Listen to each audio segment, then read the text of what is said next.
अस्सलाम स्टूडेंट्स, कैसे हैं आप सब। उम्मीद है सब खैरियत से होंगे। आज हम यहाँ पर फिजिक्स 10th क्लास की स्कीम डिस्कस करेंगे। आपकी बहुत ज़्यादा रिक्वेस्ट पर 10th क्लास की फिजिक्स की स्कीम, पेपर पैटर्न और इसी तरह से इंपॉर्टेंट लॉन्ग क्वेश्चन को यहाँ पर डिस्कस किया जाएगा।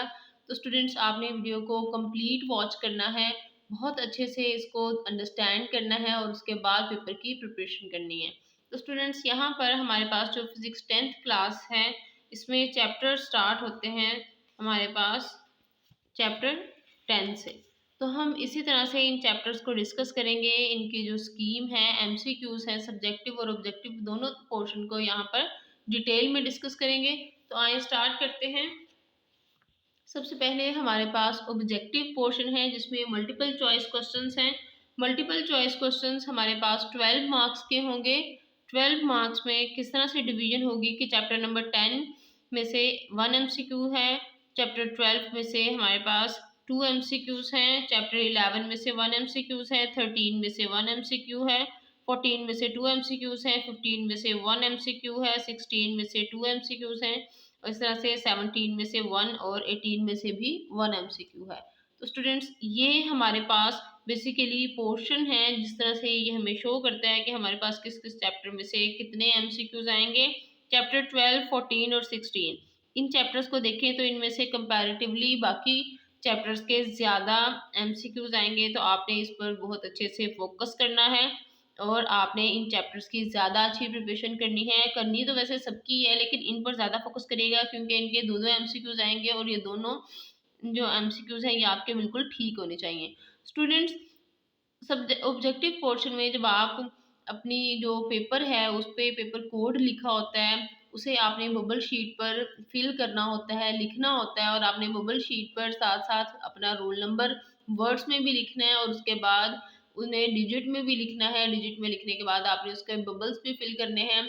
आपने अपना रोल नंबर कैसे लिखना है, नेम कैसे लिखना है, उसके बाद आपने पेपर पर डेट कैसे लगानी है, ये सारी चीज़ें बहुत डिटेल में एक वीडियो में डिस्कस की गई हैं जिसमें बबल शीट को फिल करने का मेथड बताया गया है। तो स्टूडेंट्स, आपने एक बार मेथड देख लेना है, आपने उसमें कोई भी मिस्टेक नहीं करनी है। और अगर आपने अपना रोल नंबर लिखते हुए कोई मिस्टेक की या फिर आपने अपना नेम लिखते हुए कोई मिस्टेक कर दी तो आपका पेपर चेक नहीं होगा।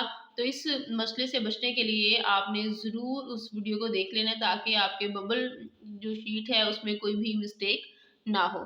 तो स्टूडेंट्स, इस तरह से जब आप एमसीक्यूज को सॉल्व करेंगे तो इनके भी आपने बबल्स फिल करने हैं। इनकी बबल्स को आपने डबल अटेम्प्ट नहीं करना है। डबल अटेम्प्ट का मतलब है कि आपने पहले क्वेश्चन नंबर 1 का बी जो बबल है आपने उसको फिल कर दिया, बाद में आपको याद आया कि नहीं बी तो इसका आंसर नहीं था, इसका तो डी आंसर था, तो आप बी को कटिंग करते हैं किसी भी तरह से और फिर डी पर आप अगेन उसे फिल करते हैं। तो ये सबसे ज़्यादा गलत चीज़ है, ये आपने नहीं करनी। इस तरह से आपका कोई भी मार्क जो है उस एमसीक्यू का वो नहीं लगेगा, वो उसको बिल्कुल क्रॉस कर देंगे। तो एक ही बार सोच समझकर जो आपको सही ऑप्शन लगे उस पर टिक करें और उसी का बबल फिल करें। तो स्टूडेंट्स, अब हम यहाँ पर सब्जेक्टिव पोर्शन को डिस्कस करेंगे। सब्जेक्टिव पोर्शन के टोटल मार्क्स हैं हमारे पास 48। तो यहाँ पर हमारे पास सबसे पहले क्वेश्चन नंबर 2 है, write short answers to any 5 questions. तो ये 5 जो क्वेश्चंस हैं इनके हमारे पास 10 मार्क्स होंगे। तो स्टार्ट करते हैं चैप्टर 14 से। चैप्टर 14 हमारे पास बेसिकली एक ऐसा चैप्टर है जिसमें शॉर्ट क्वेश्चंस 3 होंगे। चैप्टर 15 में से 2 शॉर्ट क्वेश्चंस होंगे और इस तरह चैप्टर 18 में से 3 शॉर्ट क्वेश्चंस होंगे। तो स्टूडेंट्स, आप अगर इसमें चेक करें तो चैप्टर 14 और 18 ज़्यादा इंपॉर्टेंट है क्योंकि इन्हीं के क्वेश्चन से हमारे पास 5 क्वेश्चंस कंप्लीट हो जाएंगे। तो स्टूडेंट्स, इन दोनों पर ज़्यादा फोकस करना है। आपने चैप्टर 15 को भी लर्न करना है, लेकिन इन दोनों की तैयारी ज़्यादा अच्छी होनी चाहिए ताकि आपके जो रिक्वायर्ड 5 क्वेश्चंस हैं आप उन्हें अच्छे से कंप्लीट कर सकें। इसी तरह से क्वेश्चन नंबर 3 है, इसमें write short answers to any 5 questions. यहाँ पर हमारे पास चैप्टर नंबर 11 है, इसमें से 2 क्वेश्चंस होंगे और चैप्टर 13 में से 3 क्वेश्चंस होंगे और इस तरह चैप्टर 17 में से भी 3 शॉर्ट क्वेश्चंस होंगे। तो स्टूडेंट्स, यहाँ पर चेक करें चैप्टर 13 और 17 दोनों कितने इंपॉर्टेंट हैं। आपने इनके जो क्वेश्चंस हैं उन्हें ज़्यादा अच्छे से फोकस करना है, लर्न करना है। इन दोनों में से किसी को भी आप स्किप नहीं कर सकते और अगर आपने इनमें से किसी को भी स्किप कर दिया तो आपके जो 5 क्वेश्चंस हैं वो पूरी तरह से कंप्लीट नहीं होंगे। क्योंकि अगर आप इन दोनों को भी लर्न करें तो कभी कभी कोई शॉर्ट क्वेश्चन ऐसा आ जाता है जो हमें नहीं आता या उसकी अंडरस्टैंडिंग क्लियर नहीं होती तो फिर हम उसे अटेम्प्ट नहीं करते। तो इसीलिए आपने इन दोनों को बहुत अच्छे से लर्न करना है ताकि आपका पेपर कंप्लीट हो सके और आप 100% मार्क्स उसमें गेन कर सकें। स्टूडेंट्स, यहाँ पर हमारे पास क्वेश्चन नंबर 4 है, write short answers to any 5 questions. Chapter number 10 के 3 शॉर्ट क्वेश्चंस हैं, चैप्टर 12 के 3 शॉर्ट क्वेश्चंस हैं, चैप्टर 16 के 2 शॉर्ट क्वेश्चंस हैं। तो ये हमारे पास चैप्टर किस तरह से हैं कि अगर हमारे पास चैप्टर 10 और 12 को देखें तो इनमें 3 शॉर्ट क्वेश्चंस हैं, तो इस तरह से हमारे टोटल 5 शॉर्ट क्वेश्चंस अटैम्प्ट हो जाते हैं। तो स्टूडेंट्स, कोशिश यही करनी है कि चैप्टर 10 और 12 इन दोनों को अच्छे से लर्न किया जाए ताकि शॉर्ट क्वेश्चंस को हम कंप्लीट कर सकें। स्टूडेंट्स, शॉर्ट क्वेश्चंस हमारे पास बहुत ज़्यादा इंपॉर्टेंट है, 30 मार्क्स के तो हमारे शॉर्ट क्वेश्चंस ही हैं। अगर शॉर्ट क्वेश्चंस अच्छे नहीं होंगे तो हम बाकी पेपर में किसी भी तरह से कंप्लीट या फुल मार्क्स गेन नहीं कर सकते। तो इसलिए आपने इस पे बहुत ज़्यादा फोकस करना है, प्रैक्टिस करनी है, आपने लर्निंग अच्छी करनी है। जितना ज़्यादा आपने अच्छा याद किया होगा और जितनी ज़्यादा अंडरस्टैंडिंग होगी उतना ही आप अच्छा पेपर सॉल्व कर सकेंगे। नेक्स्ट यहाँ पर अब हम लॉन्ग क्वेश्चंस को डिस्कस करेंगे, अटेम्प्ट एनी 2 क्वेश्चंस। तो स्टूडेंट्स, यहाँ पर हमारे पास टोटल 3 क्वेश्चंस होंगे, उसमें से 2 को हम अटेम्प्ट करेंगे। थ्योरी का जो क्वेश्चन है वो हमारे पास 5 मार्क्स का होता है और न्यूमेरिकल जो क्वेश्चन है वो हमारे पास 4 मार्क्स का होता है। तो स्टूडेंट्स, अब यहाँ पर हम इसे किस तरह से शो करेंगे कि चैप्टर क्वेश्चन नंबर 5 जो है वो चैप्टर 10 और चैप्टर 16 में से होगा। चैप्टर 10 जो है उसमें से आपका ज़रूर चैप्टर 10 या 16 इन दोनों में से आपकी थ्योरी आएगी और इस तरह से इसका जो बी पार्ट होगा वो चैप्टर 12 का न्यूमेरिकल होगा। चैप्टर 12 के न्यूमेरिकल भी मैं आपको मार्क करवाऊंगी और इस तरह से इनके क्वेश्चंस भी, ताकि आपके लिए पेपर करना बहुत अच्छा और इजी हो। इस तरह से क्वेश्चन नंबर 6 में चैप्टर नंबर 11 और 13 है, इन दोनों में से न्यूमेरिकल होगा और इस तरह चैप्टर 17 में से थ्योरी होगी। स्टूडेंट्स, ये भी हम मार्क करेंगे, आपने वीडियो को कंप्लीट वॉच करना है, सारे important long questions, important numerical, उन्हें हम ज़रूर मार्क करेंगे। नेक्स्ट है हमारे पास चैप्टर 14 और 15, इन दोनों में से किसी एक चैप्टर की थ्योरी होगी और इस तरह से चैप्टर 18 का हमारे पास एक्सपेक्टेड है कि न्यूमेरिकल हो। तो स्टूडेंट्स, चैप्टर 14 और 15 की थ्योरी करनी है और इस तरह चैप्टर 18 का न्यूमेरिकल करना है, इस तरह से हमारा पेपर कंप्लीट हो जाएगा। स्टूडेंट्स, आपको इसी सब्जेक्ट से रिलेटेड एक गेस्ट पेपर भी प्रोवाइड किया जाएगा, आपने उस गेस्ट पेपर को ज़रूर पढ़ना है। उसके अंदर जितने भी क्वेश्चंस होंगे आपने उन्हें ज़रूर लर्न करके फिर जाना है, उनसे रेलिवेंट क्वेश्चंस को भी ज़रूर पढ़ लीजिएगा। इंशाल्लाह आपका जो पेपर होगा वो चाहे फर्स्ट टाइम हो या सेकंड टाइम हो, वो उस गेस्ट पेपर में से ज़रूर आएगा। तो स्टूडेंट्स, आपने बहुत ज़्यादा मेहनत से काम करना है ताकि आपके मार्क्स अच्छे आ सकें। तो अब हम यहाँ पर इम्पोर्टेंट लॉन्ग क्वेश्चन और शॉर्ट क्वेश्चंस को डिस्कस करेंगे। स्टूडेंट्स, अब हम यहाँ पर चैप्टर 10 के जो लॉन्ग क्वेश्चंस हैं उन्हें डिस्कस करेंगे। यूनिट नंबर 10 में से हमारे पास सबसे पहले जो इम्पोर्टेंट लॉन्ग क्वेश्चन है वो है motion of mass attach to a spring. Next हमारे पास एक बॉल एंड बाउल सिस्टम भी है and motion motion of simple pendulum. तो ये जो मोशन ऑफ सिंपल पेंडुलम है ये ज़्यादा इंपॉर्टेंट है, आपने इसे अच्छे से लॉन्ग क्वेश्चन के तौर पे लर्न करना है। इसमें सारी ये जो vibration, time period, frequency, amplitude, इन चीज़ों को ज़रूर डिस्कस करना है। नेक्स्ट हमारे पास डैम्ड ऑसिलेशन, ये शॉर्ट क्वेश्चन ही है। मैकेनिकल वेव्स और इलेक्ट्रोमैग्नेटिक वेव्स, ये दोनों शॉर्ट क्वेश्चन ही है। नेक्स्ट यहाँ पर हमारे पास रेयरफैक्शन, कंप्रेशन, इस तरह की जो चीज़ें हैं ये सारी शॉर्ट क्वेश्चंस में हैं। नेक्स्ट अगर हमारे पास कोई क्वेश्चन आता है वो है relation between velocity, frequency and wavelength. Long question हमारे पास है रिपल टैंक। रिपल टैंक में जितना पूछा जाएगा क्वेश्चन उतना ही आपने उसमें लिखना है। इसमें रिफ्लेक्शन, रिफ्रैक्शन, उसके बाद यहाँ पर डाइफ्रैक्शन का जिक्र है। अगर right a note on ripple tank आए तो आपने इसको कंप्लीट लिखना है और अगर उसमें स्पेसिफिकेशन उसने लिखी हुई हो कि रिफ्लेक्शन के लिए, रिफ्रैक्शन के लिए या फिर डाइफ्रैक्शन के लिए, तो बस उसी चीज़ को डिस्कस करना है। स्टार्ट में आपने ये सारा लिखना है रिपल टैंक और फिर उसकी जो डिस्क्रिप्शन है कि रिपल टैंक की क्या क्या पार्ट्स हैं, उसमें क्या क्या चीज़ें हैं, उसके बाद आपने इन्हें डिस्कस करना है। तो स्टूडेंट्स, ये था हमारे पास चैप्टर नंबर 10। अब हम यहाँ पर चैप्टर 16 को डिस्कस करेंगे। तो चैप्टर 16 हमारे पास किस तरह से होगा। स्टूडेंट्स चैप्टर 16 बेसिकली ये है हमारे पास चैप्टर कंप्यूटर से। यहाँ पर चेक करें तो ये है बेसिक इलेक्ट्रॉनिक्स। बेसिक इलेक्ट्रॉनिक्स में हमारे पास जो लॉन्ग क्वेश्चन है वो है सिंपली इलेक्ट्रॉन गन, और इसकी जो डिटेल है नेक्स्ट है सीआरओ। सीआरओ भी एक लॉन्ग क्वेश्चन है, ये अक्सर पेपर में आ जाता है। उसके बाद यहाँ पर अगर हम चेक करें तो ये है हमारे पास analogue and digital electronics. Analogue and digital electronics के बाद जो बेसिक ऑपरेशंस हैं, इस पे मैं डबल स्टार कर रही हूँ, ये सबसे ज़्यादा इंपॉर्टेंट है। Basic operations of digital electronics और लॉजिक गेट्स। ये जो लॉजिक गेट्स हैं ये बहुत ज़्यादा पेपर में आते हैं। आपने इनकी डायग्राम भी बनानी है, इनका टेबल भी बनाना है, और इस तरह से इनकी जो फिगर है वो भी आपने ज़रूर बनानी है। ये बहुत ज़्यादा इम्पोर्टेंट है। तो ये हमारे पास था यूजेस ऑफ लॉजिक गेट्स। इसमें हाउस सेफ्टी अलार्म है। House safety alarm long question के तौर पे पेपर में आता है, तो इसलिए आपने इसको भी बहुत अच्छे से लर्न करना है। तो स्टूडेंट्स ये थे हमारे पास चैप्टर नंबर 16 के लॉन्ग क्वेश्चंस। अब हम इसी का जो बी पार्ट है चैप्टर 12 उसके न्यूमेरिकल्स की तरफ चलते हैं। तो स्टूडेंट्स चैप्टर 12 हमारे पास लेंसेज का चैप्टर है। इसी के जो न्यूमेरिकल्स होंगे वो हमारे पास किस तरह से हैं। इसमें हम बहुत लंबे लंबे न्यूमेरिकल्स नहीं करेंगे, नॉर्मल से न्यूमेरिकल्स करेंगे जो पेपर में आने के जिनके चांसेस ज़्यादा होते हैं। फर्स्ट एमसीक्यूज करना है आपने, सेकंड एमसीक्यूज, सेकंड के बाद यहाँ पर हमारे पास जो 10th एमसीक्यूज है ये इम्पोर्टेंट है, 8th वाला बहुत ज़्यादा इम्पोर्टेंट है, और इसी तरह से इसका जो 5th एमसीक्यूज है वो भी बहुत इम्पोर्टेंट है। स्टूडेंट्स बस आपने यहाँ पर जो 12 है ये एमसीक्यूज बहुत इम्पोर्टेंट है और इजी भी है।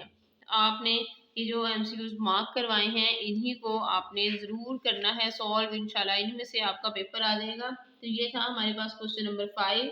अब हम यहाँ पर क्वेश्चन नंबर 6 को डिस्कस करेंगे। क्वेश्चन नंबर 6 में हमारे पास 17 चैप्टर की थ्योरी है। तो 17 चैप्टर कौन सा है, ये हमारे पास इंफॉर्मेशन टेक्नोलॉजी का चैप्टर है।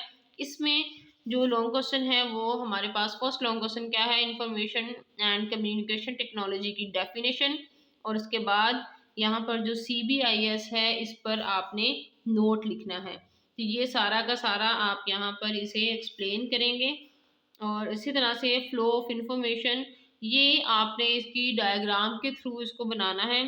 डायग्राम अच्छी बनी हुई होगी और आप इसमें थोड़ा खुद से भी लिखेंगे तो भी आपका क्वेश्चन एक्सेप्टेबल है। नेक्स्ट है हमारे पास transformation of radio waves through space. तो ये हमारे पास इम्पोर्टेंट टॉपिक है। स्टूडेंट्स नेक्स्ट अगर हम यहाँ पर चेक करें तो transmission of light signal through optical fibre, ये जो ऑप्टिकल फाइबर का टॉपिक है ये भी बहुत इम्पोर्टेंट है, इसे आपने ज़रूर लर्न करना है। नेक्स्ट हमारे पास है define computer and its parts. तो आपने कंप्यूटर और उसके सारे पार्ट्स को यहाँ पर ज़रूर डिस्कस करना है। जो सबसे मेन टॉपिक है यहाँ पर इंफॉर्मेशन स्टोरेज डिवाइसेस, तो आपने इनमें से कोई से 3 to 4 डिवाइसेस याद कर लेने हैं और उन्हीं को आपने पेपर में एक्सप्लेन कर देना है। नेक्स्ट है applications of computer word processing. तो ये आपकी इतनी जनरल नॉलेज और अंडरस्टैंडिंग है कि आप जो वर्ड प्रोसेसिंग है इसको खुद से लिख सकते हैं। नेक्स्ट है हमारे पास इंटरनेट। तो ऑब्वियसली इंटरनेट आप लोग यूज़ करते हैं, तो उसमें आपने इंटरनेट की जो सर्विसेज हैं उनके बारे में लिखना है। उसके बाद इसके जो ब्राउज़र्स हैं जैसे ये ओपरा, और उसके बाद इंटरनेट एक्सप्लोरर, सफारी, और इन सब क्रोम वगैरह, इन सब को आपने यहाँ पर डिस्कस करना है। जो लास्ट इम्पोर्टेंट क्वेश्चन है वो है risk of ICT to society and environment. तो ये हमारे पास था इम्पोर्टेंट 3 लॉन्ग क्वेश्चंस। ये हमारे पास किस चैप्टर के हैं, चैप्टर 17 के। अब हम यहाँ पर चैप्टर 11 और 13 इन दोनों के न्यूमेरिकल्स को डिस्कस करते हैं। वो भी चंद एक न्यूमेरिकल्स होंगे, सारे न्यूमेरिकल्स आपने नहीं करने, सारे तो आपको होंगे भी नहीं आपसे, और बहुत सारे में आप मिस्टेक्स भी कर देते हैं। इसलिए आपने बहुत लिमिटेड सा काम करना है, लेकिन उसे बहुत अच्छे तरीके से करना है ताकि आपकी मिस्टेक्स कम से कम हो। तो यहाँ पर हमारे पास जो फर्स्ट एमसीक्यूज है ये न्यूमेरिकल है, सेकंड न्यूमेरिकल है, सेकंड के बाद फोर्थ न्यूमेरिकल है, फोर्थ के बाद ये जो 9th न्यूमेरिकल है स्टूडेंट्स ये भी बहुत ज़्यादा इंपॉर्टेंट है, और इस तरह सिक्स्थ न्यूमेरिकल इम्पोर्टेंट है। एक बार फिर देख लें, न्यूमेरिकल नंबर 1, 2, 4, 6 एंड 9।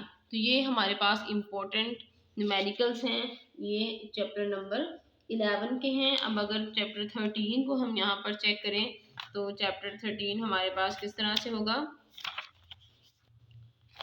चैप्टर 13 हमारे पास थोड़ा सा टफ है। तो स्टूडेंट्स चैप्टर 13 के जो हमारे पास न्यूमेरिकल है वह न्यूमेरिकल नंबर 1, 2, 3, 4 और फिर उसके बाद यहाँ पर हमारे पास इसका जो इम्पोर्टेंट न्यूमेरिकल है वो है न्यूमेरिकल नंबर 8 एंड 7। तो ये आपने 6 इसमें से न्यूमेरिकल्स करने हैं। इंशाल्लाह इन्हीं में से कोई ना कोई न्यूमेरिकल आपके पेपर में ज़रूर आ जाएगा। अब हम यहाँ पर चैप्टर 14 और 15 इन दोनों की थ्योरी को डिस्कस करेंगे। चैप्टर 14 में वैसे तो कंपैरेटिवली ये दोनों चैप्टर्स टफ हैं, लेकिन अगर आप इन्हें नहीं करना चाहते तो आप इन्हें स्किप भी कर सकते हैं, लेकिन उसके लिए आपको पिछले दोनों चैप्टर्स, दोनों क्वेश्चंस के जो चैप्टर्स हैं वो बहुत अच्छे से आपको लर्न करने पड़ेंगे। तो स्टूडेंट्स ये हमारे पास जो चैप्टर 14 है पहले उसी को डिस्कस कर लेते हैं। चैप्टर 14 स्टार्ट हो रहा है यहाँ पर इलेक्ट्रिक करंट। इलेक्ट्रिक करंट एक शॉर्ट क्वेश्चन है। उसके बाद यहाँ पर हमारे पास है कन्वेंशनल करंट, ये भी शॉर्ट क्वेश्चन के तौर पे पेपर में आता है। जो इम्पोर्टेंट लॉन्ग क्वेश्चन है वो है potential difference. Potential difference and EMF, ये हमारे पास इम्पोर्टेंट लॉन्ग क्वेश्चंस हैं। जो सबसे ज़्यादा इम्पोर्टेंट है वो है ओहम्स लॉ। ओहम्स लॉ में यहाँ आपने VI characteristics of ohmic and non ohmic conductors को भी डिस्कस करना है। यहाँ पर इनके जो ग्राफ्स बने हुए हैं आपने इन्हें एज इट इज़ बनाना है। नेक्स्ट है फैक्टर्स अफेक्टिंग रेजिस्टेंस। तो ये लॉन्ग क्वेश्चन बहुत ज़्यादा इंपॉर्टेंट है। R is directly proportional to L, R is inversely proportional to A, फिर हम इन्हें कंबाइन कर देते हैं। तो स्टूडेंट्स ये बहुत ज़्यादा इंपॉर्टेंट है। नेक्स्ट है कम्बिनेशन ऑफ रजिस्टर्स। तो ये सीरीज रेजिस्टेंस और उस तरह सीरीज कम्बिनेशन और इस तरह से पैरेलल कॉम्बिनेशन, आपने इन दोनों को अच्छी तरह से लर्न करना है। नेक्स्ट हमारे पास जोल्स लॉ जो है ये इम्पोर्टेंट लॉन्ग क्वेश्चन है, इसे आपने लर्न करना है। Next kilowatt R short question ही है। इस तरह से ये सप्लाई टू हाउस और इस तरह हाउस वायरिंग, ये भी ऐसा कोई लॉन्ग क्वेश्चन नहीं है, शॉर्ट ही हैं। ये जो हैजर्ड्स ऑफ इलेक्ट्रिसिटी है ये भी शॉर्ट क्वेश्चन में आता है, लेकिन आपने इसको याद ज़रूर करना है और ये बहुत इंपॉर्टेंट भी है। Safe use of electricity in Holmes. तो ये सेफ यूज़ के लिए हम फ्यूज़ यूज़ करते हैं, सर्किट ब्रेकर है, अर्थ वायर है, इस तरह की चीज़ें यूज़ करते हैं। इनके शॉर्ट क्वेश्चंस बनाकर आपने इन्हें लर्न करना है और इंशाल्लाह इन्हीं में से जो शॉर्ट क्वेश्चंस होंगे वो आपके पेपर में ज़रूर आएंगे। तो स्टूडेंट्स नेक्स्ट अब हम यहाँ पर चैप्टर 15 को भी थोड़ा डिस्कस करते हैं। चैप्टर 15 में जो लॉन्ग क्वेश्चन है ये हमारे पास जो सोलेनाइड है और इस तरह से राइट हैंड रूल है, लेफ्ट हैंड रूल है, ये शॉर्ट क्वेश्चंस में ही आएंगे। जो यहाँ पर लॉन्ग क्वेश्चन है वो है force on A current carrying conductor placed in a magnetic field. ये हमारे पास इम्पोर्टेंट लॉन्ग क्वेश्चन है, तो स्टूडेंट्स आपने इसे ज़रूर लर्न करना है। नेक्स्ट है turning effect on a current carrying coil in a magnetic field. ये जो इसका टर्निंग इफेक्ट है ये लॉन्ग क्वेश्चन के तौर पे पेपर में आ जाता है। और इसके साथ साथ यहाँ पर इलेक्ट्रोमैग्नेटिक इंडक्शन पर नोट आता है पेपर में, इसमें सारी चीज़ें डिस्कस करनी है। डीसी मोटर भी बहुत इंपॉर्टेंट है। नो डाउट ये टफ है, लेकिन अगर आप इस चैप्टर को चूज़ कर रहे हैं, आप इसका क्वेश्चन अटैम्प्ट कर रहे हैं, तो आपने इसे बहुत अच्छे से लर्न करना है। स्टूडेंट्स नेक्स्ट हमारे पास है लेंस लॉ। लेंस लॉ पर फोकस करिएगा। लेंस लॉ काफ़ी इम्पोर्टेंट है और ये टफ भी है ऑब्वियसली। नेक्स्ट है हमारे पास म्यूचुअल इंडक्शन और इस तरह से ट्रांसफार्मर। म्यूचुअल इंडक्शन और ट्रांसफार्मर दोनों ही इम्पोर्टेंट लॉन्ग क्वेश्चन है, स्किप मत करिएगा और बहुत अच्छे से आपने इन्हें लर्न करना है ताकि पेपर अच्छा हो सके। उसके बाद रिले जो है ये भी एक लॉन्ग क्वेश्चन के तौर पे आता है, इसमें आपने उसकी डायग्राम भी बनानी है, सारा लेबल भी करना है, इसलिए इस पर अच्छे से काम करिएगा। नेक्स्ट अब हमारे पास है चैप्टर 18। इसके न्यूमेरिकल्स बहुत ज़्यादा इंपॉर्टेंट। स्टूडेंट्स चैप्टर 18 के हमारे पास जो न्यूमेरिकल्स इंपॉर्टेंट है वो है न्यूमेरिकल नंबर 2, न्यूमेरिकल नंबर 3 और इसी तरह से ये नेक्स्ट है न्यूमेरिकल नंबर 5, ये बहुत इम्पोर्टेंट है।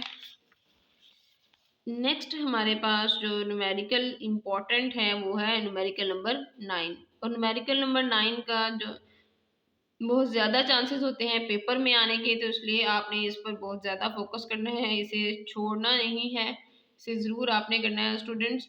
ये थे आपके इम्पोर्टेंट लॉन्ग क्वेश्चंस और इस तरह से न्यूमेरिकल्स, और आप इसमें आपकी स्कीम को भी बहुत अच्छे से डिस्कस किया गया। एक आपके गेस्ट पेपर के तौर पर एक वीडियो अपलोड होगी, आपने उसको ज़रूर देखना है सेम चैनल की, ताकि आपका जो गेस्ट पेपर है उसके थ्रू पेपर बहुत अच्छा हो सके। Wish you best of luck for your exams. अल्लाह ताला आपको बहुत ज़्यादा कामयाबी अता करे। कमेंट बॉक्स में आमीन ज़रूर लिखेगा। वीडियो अच्छी लगे तो अपने फ्रेंड्स के साथ शेयर करें, चैनल को सब्सक्राइब करें, बेल आइकन प्रेस करें, ताकि आपको मेरी हर नई आने वाली वीडियो का नोटिफिकेशन मिल सके।